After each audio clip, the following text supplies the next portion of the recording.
Hello, welcome to Quantitative Investment. The US 10-year Treasury yield has reached the 4% level, which is about the 2007 to 8 level. But if we look at the historical chart, we can say it's actually up to the 2002 level to 2007 all the way till now. So it's a 20-year span. So we can say the price is relatively cheap, a bond price, from a technical point of view.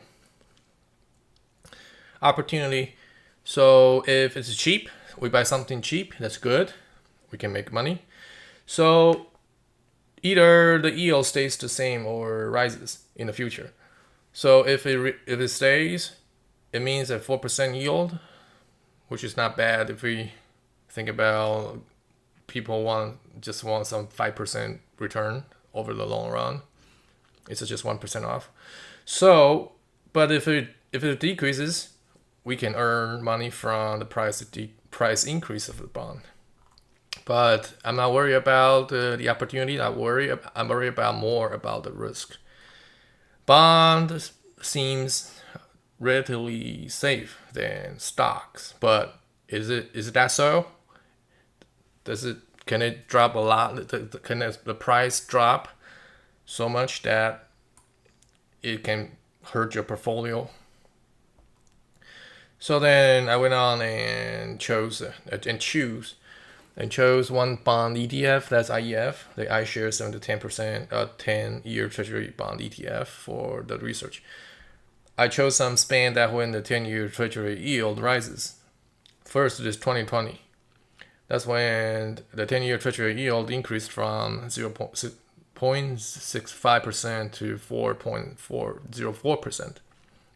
During that time, IEF's return was negative 15.8%. That's when the yield increased of about 4%. During 2016, the 10-year Treasury yield rose from 1.4 to 3. IEF's return was negative 3.2, with a yield increase of about 1.5. 2012, the 10-year Treasury yield rose from 1.64 to 3. IEF's return was negative 4, with a yield increase of about 1.4%. 2008, the IEF's return was actually positive at about 7.7%, with a yield increase of about 1.6%. The bond got positive returns when the yield increased. That is odd, because the bond price is objectively, mathematically related to the yield. There's nothing more relevant to yield when we talk about bond price. So then I compared the price of the bond, the return of the IEF and SPY during that period of time. I guess because that's when the end of the financial crisis was. So it may have some effect, but it does not make sense that way. It's still a mystery.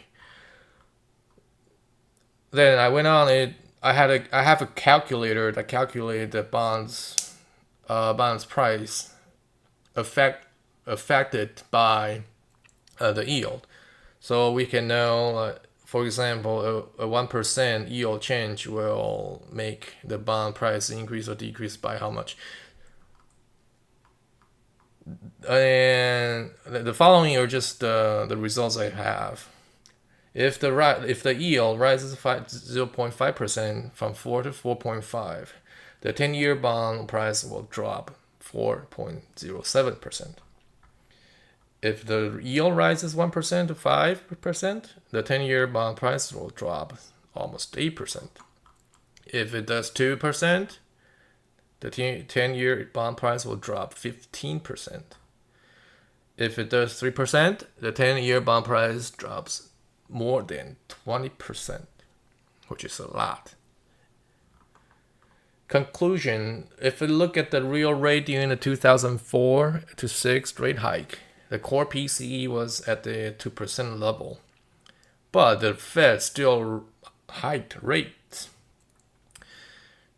making the actual rate to be about 3%. If we look at the core PCE right now in June, it is 4.1%, and the federal funds rate is 5.5%, about 5%, which makes the real rate to be 1%. We are still 2% less than the level in 2004.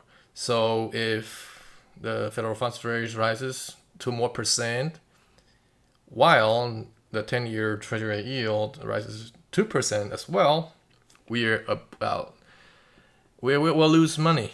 If it does 3%, we'll lose more than 20%. The bond, holding bonds, and still lose money. I don't think people will want that. Thank you for watching.